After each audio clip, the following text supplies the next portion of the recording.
जय हिंद प्यारे साथियों। कैसे हो आप सब लोग। आई होप यू आप सभी लोग अच्छे होंगे। तो प्यारे साथियों, ये हमारी महासंग्राम सीरीज चल रही है। आपके एसएसटी को इंपॉर्टेंट क्वेश्चन आपके लिए हैं, तो कृपया क्लास को पूरा देखिएगा। तो यस, शुरू करते हैं आज का पहला क्वेश्चन। क्या कह रहा है आपका पहला क्वेश्चन? निम्नलिखित कथन ए और आर को विचार करो तथा सही विकल्प का चयन करिए। चलिए प्यारे दोस्तों, क्या कह रहा है आपका कथन है? आखेटक और खाद्य संग्राहक लोग एक जगह से दूसरी जगह पर घूमते रहते हैं। भाई बात तो ठीक है। और उसका ऑप्शन नंबर आर कह रहा है किसी क्षेत्र में पौधों और जानवर जैसे संसाधनों का खत्म होना संभव है। तो प्यारे साथियों, क्या होगा इसका सही answer? Yes, option number one is right answer. A और आर दोनों सही हैं। ए की आर सही व्याख्या करता है। तो यस, कुछ इसके फैक्ट है, कुछ व्याख्या है।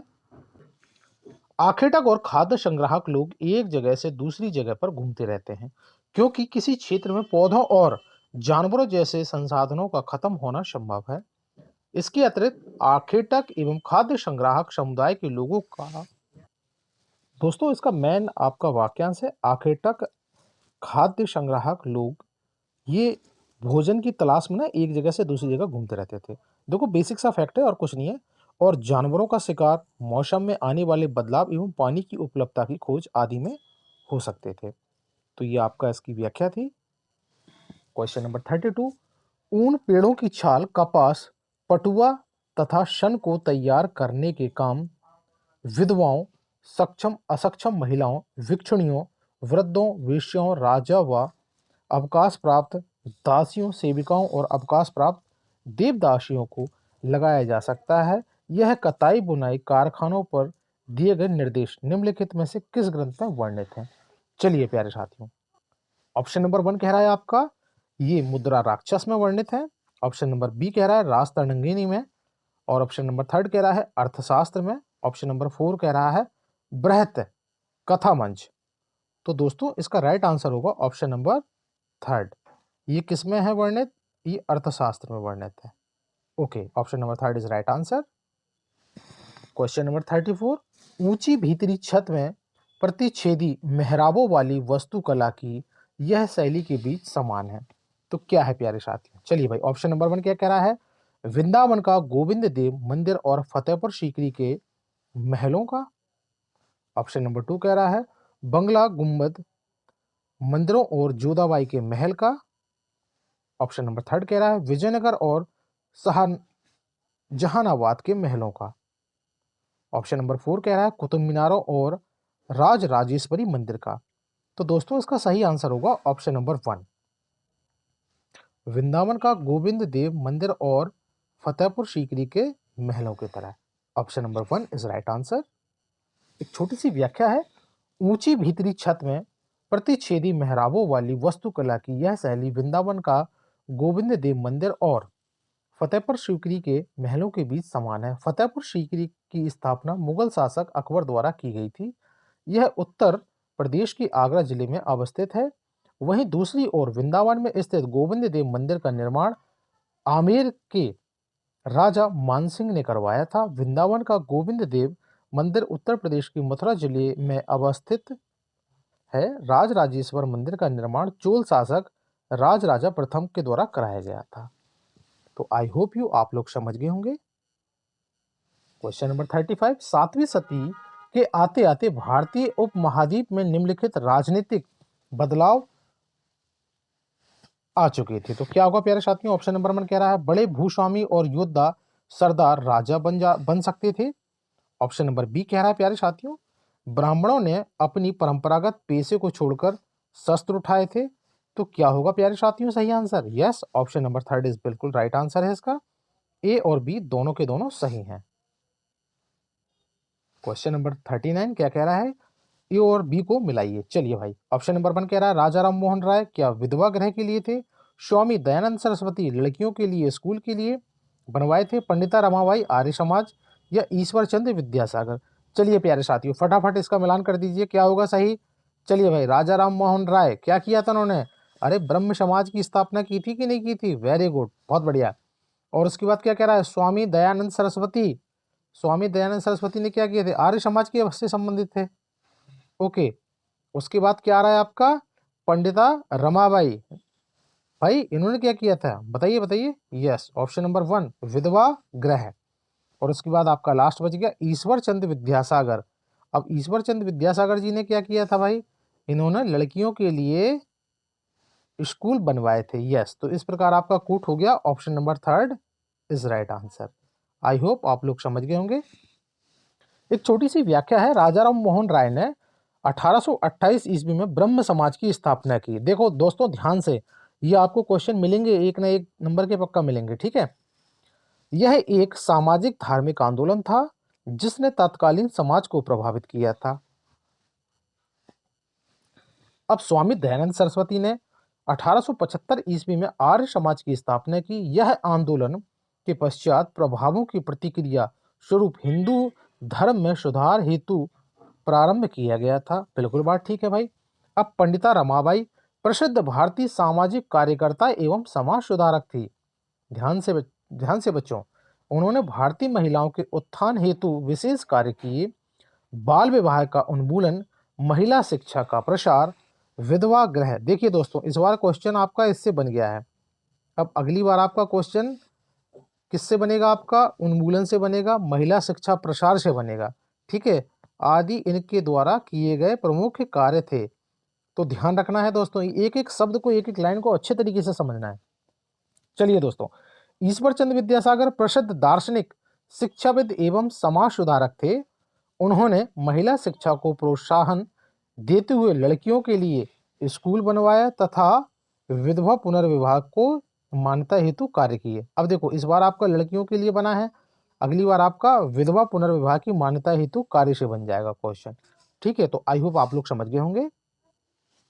यस, क्वेश्चन नंबर 41 क्या कह रहा है, निम्नलिखित में से कौन से आंदोलन गांधी जी के असहयोग आंदोलन के हिस्से थे। चलिए भाई, ऑप्शन नंबर 1 कह रहा है आपका खेड़ा गुजरात के पाटीदार किसान आंदोलन। ये तो बिल्कुल था भाई, बिल्कुल था ये। अच्छा, कब हुआ था खेड़ा आंदोलन, कौन बताएगा कमेंट में। पंजाब के घूसखोर महंतों के खिलाफ अकाली आंदोलन। चलिए भाई, ऑप्शन नंबर 3 कह रहा है गुजरात में नमक सत्याग्रह। ये कब हुआ था।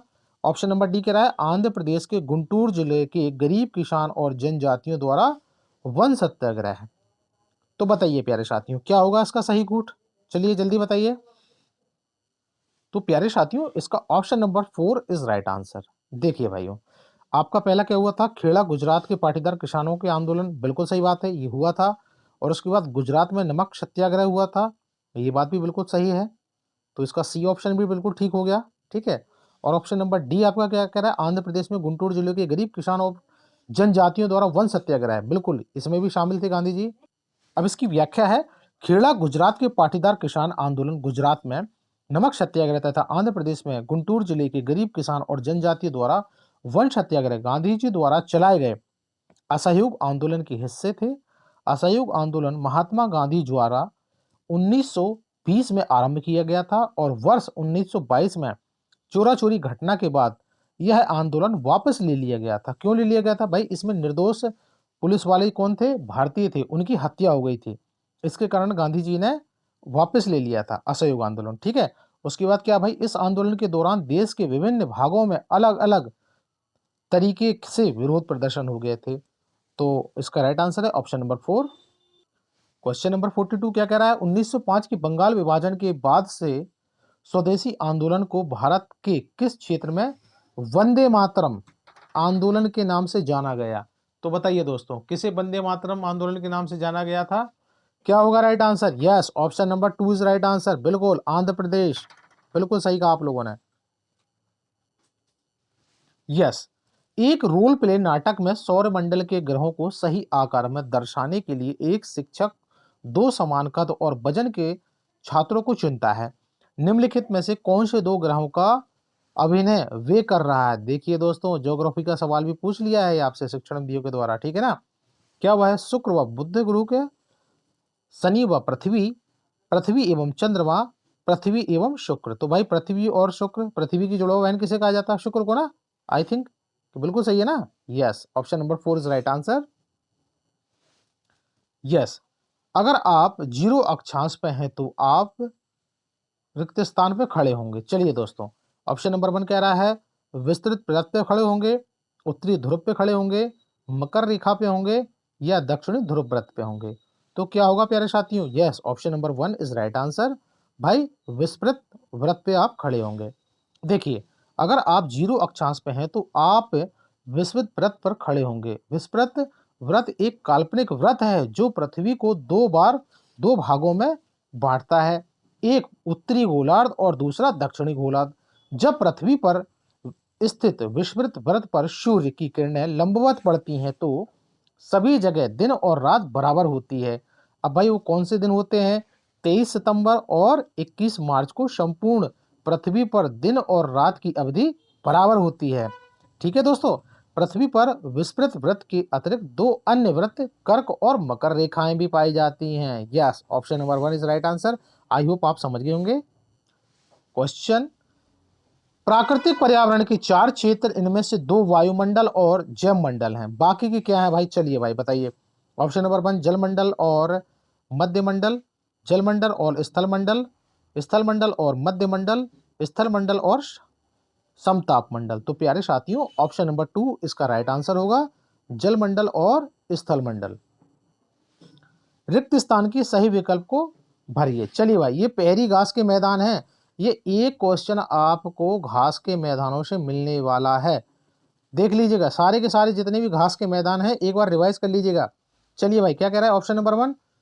चीतों का घर होता है ये, मवेशी पालने के लिए उपयुक्त जगह होती है, दिन के समय बहुत गर्म और रात के समय बहुत ठंडा होता है, ठंडे रेगिस्तान होते हैं।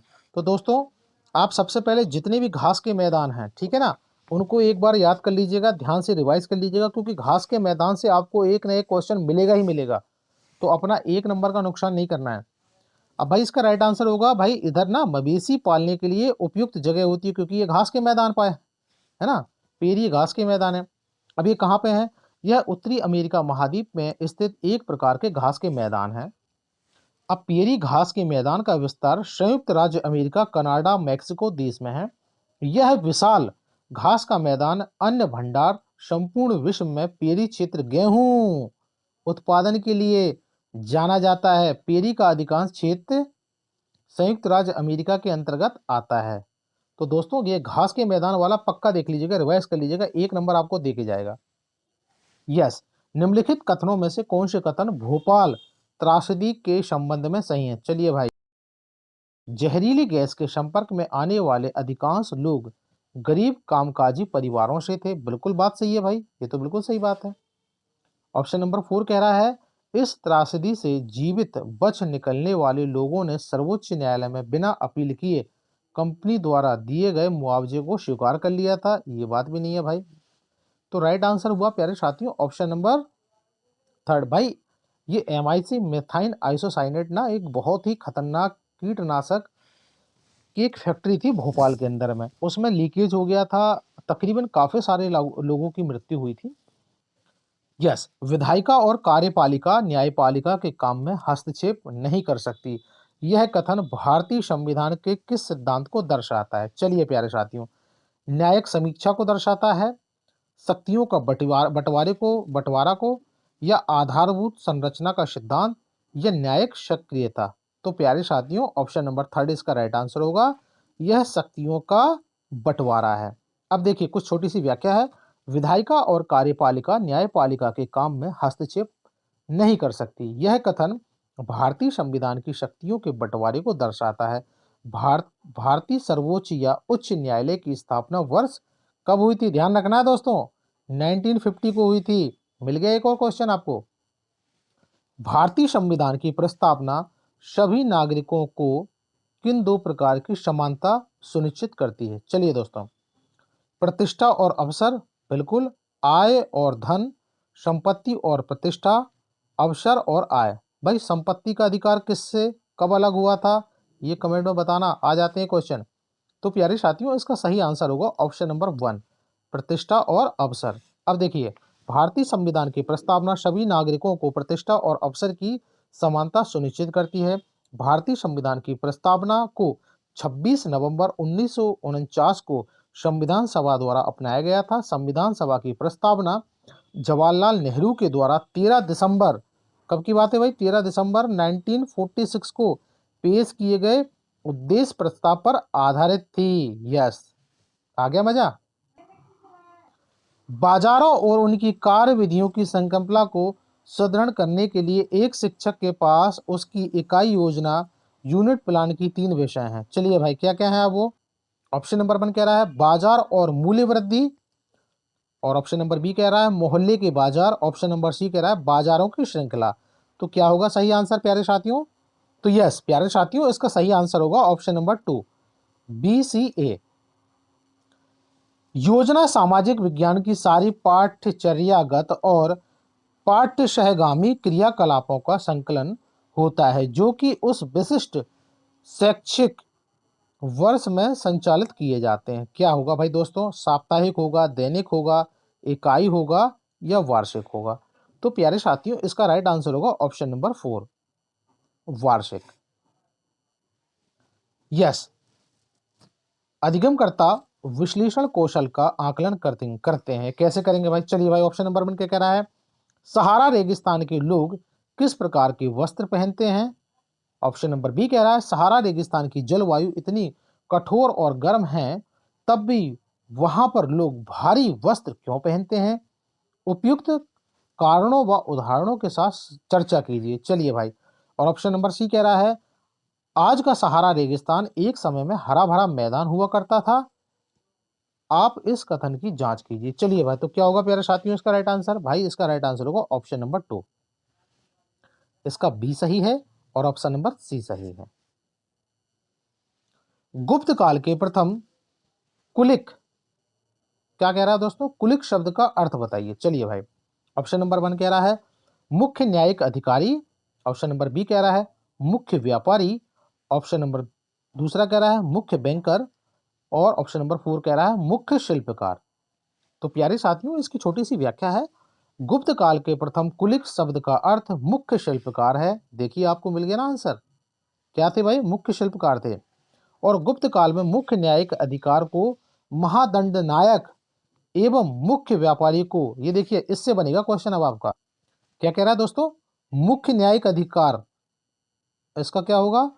को महादंड नायक, ठीक है, एवं मुख्य व्यापारी को सार्थवाह कहा जाता था। यहां से बनेगा अब आपका क्वेश्चन। चलिए भाई, गुप्त काल प्राचीन इतिहास का स्वर्णिम काल माना जाता था। देखिए, यहां से भी आपका क्वेश्चन बन सकता है। गुप्त काल को स्वर्णिम काल माना जाता था। चंद्रगुप्त प्रथम इस वंश का प्रथम महान शासक था। देखिए, यहां से भी आपके क्वेश्चन बने हैं प्रीवियस ईयर में।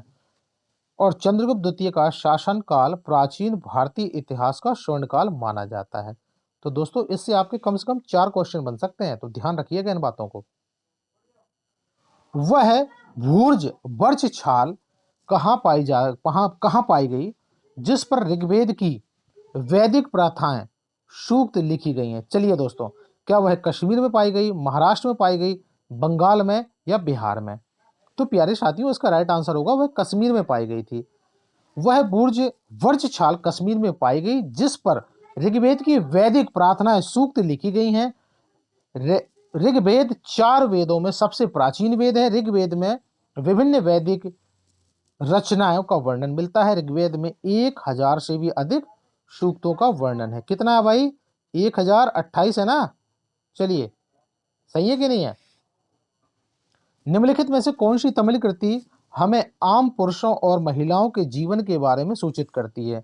दोस्तों, ये क्वेश्चन आपका ना हर साल आता है घुमा फिरा करके, ठीक है। तो इसका राइट आंसर होगा पेरिया पूर्णम। अब ये कहता है कि पेरिया पूर्णम में किसके बारे में? पेरिया पूर्णम एक तमिल कृति है, इसमें किसके बारे में बताया गया है? तो अब यही क्वेश्चन घुमा के आप लोगों को मिला भी होगा, तो उसमें आएगा आम पुरुषों एवं महिलाओं के जीवन के बारे में सूचित करती है। देखिए, यहां से क्वेश्चन, इस ऑप्शन को लेकर ये क्वेश्चन बना दिया गया और ऊपर वाले को लेकर के ऑप्शन नंबर 4 ये बना दिया गया ऑप्शन। तो राइट आंसर होगा पेरिया पूर्णम। ये कहाँ का है प्यारे साथियों? तमिल कृति है। ध्यान रखना, दोनों का क्वेश्चन बना सकता है। पेरिया पूर्णम किसके बारे में? आम पुरुषों और महिलाओं के जीवन के बारे में बताता है। राइट, आई होप आप लोग समझ गए होंगे।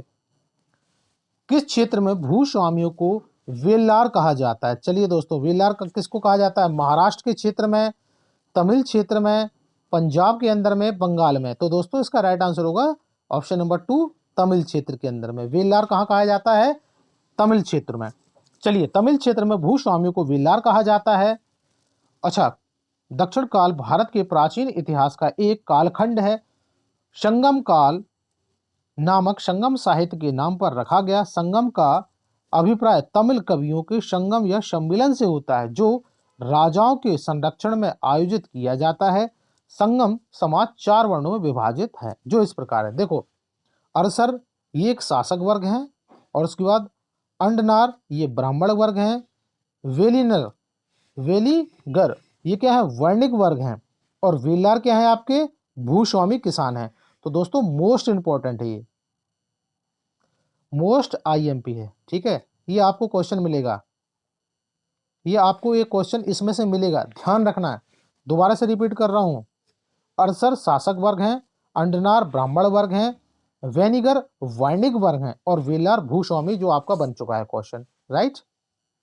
यस, किस गवर्नर जनरल ने घोषणा की थी कि बहादुर शाह जफर अंतिम मुगल राजा होगा?